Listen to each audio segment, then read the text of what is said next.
Bonjour à tous et Shana Tova. Nous allons faire ensemble maintenant un petit résumé très rapide sur la fête de Rosh Hashanah cette année qui va commencer vendredi soir et qui sera donc le premier jour, un jour de Shabbat. Tout d'abord, la fête de Rosh Hashanah ce n'est pas le nouvel an, c'est la tête de l'année, Rosh Hashanah. Ce qui veut dire que de la même façon que la tête contrôle le corps, c'est la fête de Rosh Hashanah qui va contrôler l'année. De la même façon, comment on va se comporter, de ce que l'on va faire, les efforts que l'on va donner pour passer une fête de Rosh Hashanah la plus belle possible, va nous permettre de nous donner tout ce que l'on a besoin durant toute l'année. C'est pour cela qu'à Rosh Hashanah, c'est vraiment le jour où on écrit le contrat avec Hachem de comment va se passer l'année qui arrive. D'où l'importance d'être présent.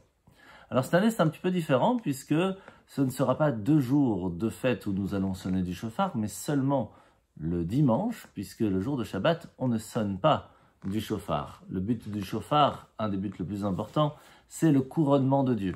Mais le fait de faire Shabbat, de montrer qu'on s'arrête une fois dans la semaine et qu'on dit stop au travail et que l'on dit aujourd'hui nous donnons cette journée pour Dieu, c'est une façon de le couronner, de lui montrer que nous l'acceptons en tant que roi. Et c'est pour cela qu'on n'a pas besoin de sonner du shofar le jour de Shabbat. Mais ce n'est pas suffisant. C'est à nous de montrer un effort et c'est pour cela que dimanche, nous allons par notre effort sonner du shofar, faire participer notre souffle, qui est l'âme qui nous a été insufflée, pour rendre à Hachem cette nouvelle année, cette nouvelle énergie pour que cette année soit la plus belle possible. Alors pour qu'elle soit la plus belle possible, pour que le contrat de l'année qui arrive soit vraiment à la hauteur de nos attentes, il y a différentes choses à faire attention. Bien sûr, vendredi soir, la première prière, c'est la prière de Rosh Hashanah, où à ce moment-là, l'énergie de l'année précédente est finie. On demande à Hachem de nous donner une nouvelle énergie, une énergie qui soit pleine, qui soit concrète, qui soit vraiment de la meilleure, avec le sourire, la santé, la parnassa. C'est pour cela que vendredi soir, notre présence à la synagogue est vraiment demandée et attendue. Le jour où, au premier moment, où on peut dire Hachem, je t'accepte en tant que roi, je te recouronne pour cette année, et c'est pour cela que j'attends de toi aussi de retour une bonne et douce année. Le samedi matin, nous allons faire des prières bien spécifiques qui seront bien découpées selon nos besoins de l'année. Alors attention, une personne qui se retrouve en prison et qui a la possibilité de demander à son père quelque chose, à la place de demander des chaussures, une voiture ou une télé, il est plus facile de demander de sortir de prison. Donc si on a la possibilité à Rosh Hashanah de dire à Hachem, tu es notre père, pas seulement notre maître ou notre roi, tu es notre père. Donc sors-nous de cette prison, donne-nous la possibilité d'être plus tranquille. Et c'est une des choses à ne pas oublier pendant la fête de Rosh Hashanah.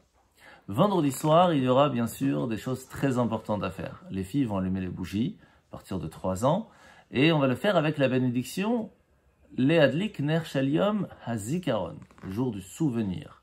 Parce que c'est le jour où la première fois, le monde a eu une raison d'être. Parce que pendant les 6 premiers jours de la création, il y avait de belles choses dans le monde. Les fleurs, les végétaux, les animaux, mais il n'y avait pas de but. Le 6e jour de la création, c'est le jour de Rosh Hashanah, où Adam et Ève ont été créés, Adam et Chava. C'est là que nous, en tant qu'humains, nous pouvons donner un but à la création. Et en faisant quelque chose, en priant Hachem, en demandant à Hachem, que cette année soit meilleure, que cette année ait tout ce que l'on a besoin. Il faut lui donner une raison aussi. C'est pour cela qu'il est important dans notre prière de dire à Hachem, donne-moi de l'argent pour que je puisse aider les autres, pour que je puisse acheter tout ce que j'ai besoin pour Shabbat, pour les fêtes. Donne-moi la santé pour que je puisse aller aussi à la synagogue, aussi au travail, pour donner à manger à ma famille, etc. Donner un but va donner tout à fait différemment une raison à nos demandes. Et c'est pour cela qu'on va aussi faire le kiddush. On va rendre saint cette journée à travers, bien sûr, la première chose qui s'est fait le premier jour de la création, le premier jour de Adam et Ève, lorsque ce fruit interdit a été d'une boisson qui est le vin et qui pourrait faire tomber une personne. On va l'utiliser pour rendre joyeux pour un jour de fête, comme on le fait tous les vendredis soirs durant le kiddush. Et c'est à ce moment-là qu'on va faire les chalot. Les chalot vont être rondes. Pourquoi? Parce que c'est le cycle de la vie, le cycle de l'année, une énergie renouvelée, que l'on va tremper dans le miel qui est quelque chose de doux, on demande que cette nouvelle année soit douce. Puis on va prendre, après avoir fait le kiddush et mangé les chalot, prendre une pomme que l'on va tremper dans le miel et demander à Hachem qu'on ait une bonne et douce année. La pomme, c'est quelque chose de doux en soi. Le miel, c'est très bon, mais ça vient de l'abeille qui pique. Et oui, parce que dans la vie, on peut avoir des moments très doux en soi, facilement compréhensibles, et d'autres choses qui sont peut-être comme l'abeille, qui vont nous piquer des galères, des problèmes. Mais de là peuvent venir beaucoup de bonnes choses. Et on demande à Hachem que tout soit bien rempli pour que l'on puisse voir le bien et le doux de chaque décision qu'il va avoir et qu'il va nous donner pour cette nouvelle année. La tête de poisson. Se rappeler que nous sommes à la tête. Mais attention, c'est aussi avoir des responsabilités. On ne peut pas être à la tête de quelque chose sans responsabilité. On a, oui, des droits, mais on a aussi des devoirs. D'où l'importance de se rappeler de ce détail important. On a des devoirs en tant que juifs, en tant que représentants de Dieu dans le monde, à faire attention à notre façon de nous comporter. Bien sûr, on finit avec la grenade, cette façon de voir qu'à l'intérieur de nous, malgré qu'extérieurement on n'est peut-être pas les plus beaux, les plus gentils, les meilleurs, on n'est pas super bien, mais à l'intérieur de nous se trouvent les 613 grains de grenade qui ont un goût extraordinaire, qui vont montrer que chacun d'entre nous a de bonnes choses à l'intérieur de lui. C'est ce que l'on demande à Hachem de voir en nous. Mais on ne peut lui demander que si nous-mêmes nous faisons cela. D'où l'importance de ne voir que le bien chez les autres.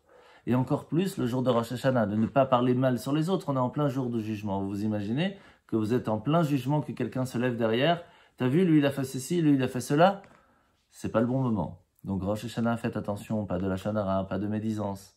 Ne parlez que du bien sur les autres. Et bien sûr, ne pas se mettre en colère, puisque c'est la tête de l'année. C'est là où de la façon on va se comporter ce jour-là, comme ça se fera toute l'année. Quoi qu'il se passe, gardez votre calme, soyez heureux, prenez un sourire, prenez une respiration et avancez pour que cette nouvelle année soit vraiment la meilleure grâce au jour de Rosh Hashanah.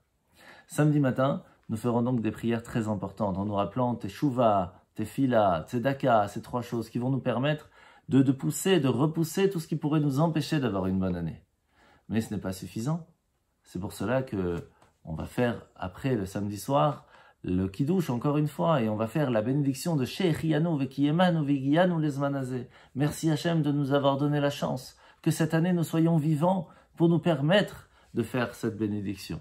Et qu'est-ce que l'on va faire à ce moment-là? Avant même de manger le pain, avant de manger les chalotes, un fruit nouveau que l'on va manger spécifiquement en faisant la bénédiction de Shechianu Vekiyemanu Vegianu Lezmanazé. C'est là que recommence le premier jour de l'année. Dimanche va être un jour très important. Ça va être le jour où on va sonner du shofar, le couronnement d'Hachem, le rappel à Dieu que nous avons été les seuls à accepter la Torah au moment du don de la Torah, à la fête de Shavuot. Nous sommes les seuls à avoir pris sur nous la responsabilité d'être les représentants de Dieu sur terre. Et oui, peut-être malgré quelques différends, on n'est peut-être pas parfait, mais en fin de compte, on fait tout ce qu'il faut. On essaye, on fait des efforts. Et la preuve, c'est qu'aujourd'hui, le jour de Rosh Hashanah, nous sommes présents à la synagogue et nous écoutons la voix du shofar. Cette voix de pleurs, de différents sons, de différentes façons, où on montre à Hachem qu'on a compris, on prend de meilleures résolutions. Et rien que pour cela, nous méritons alors une nouvelle année. Sachez qu'au moment précis du moment de la sonnerie du shofar, c'est là qu'on remplit les batteries pour la nouvelle année. Donc imaginez l'importance. C'est pour cela que on va sonner le shofar à différents moments. Renseignez-vous dans votre communauté. Il y aura des moments le matin, l'après-midi, même le soir, juste avant la fin de Rosh Hashanah, pour être sûr que tout le monde puisse écouter la mitzvah du shofar. C'est vraiment la mitzvah la plus importante que l'on peut avoir à la fête de Rosh Hashanah. À partir de là, dimanche après-midi, nous allons faire la prière de Tashlich. Très important. Sachez qu'il est important, même symboliquement, de montrer à Hachem que on a compris que la façon comment on s'est comporté dans l'année précédente n'était peut-être pas la meilleure. Alors on va symboliquement jeter tous nos péchés dans l'eau. Dans cet étang d'eau qui va partir, qui ne sera plus devant nous, on l'efface dans cette grande bonté que peut être l'eau qui nous permet à chacun de vivre. Et aussi ces poissons qui se trouvent à l'intérieur, qui ont les yeux tout le temps ouverts comme Dieu, qui nous regarde, qui nous observe et qui nous protège à travers toute l'année.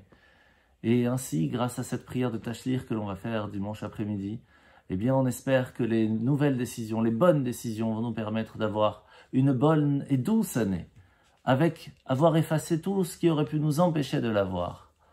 Ainsi se passera cette année, Bezrat Hashem, de fêter la fête de Rosh Hashanah, de vivre la fête de Rosh Hashanah, qui est un jour extrêmement important, un jour de jugement, un jour où on a peur, mais aussi un jour où on se rappelle qu'Hachem n'est pas seulement notre maître et notre roi, c'est aussi notre père.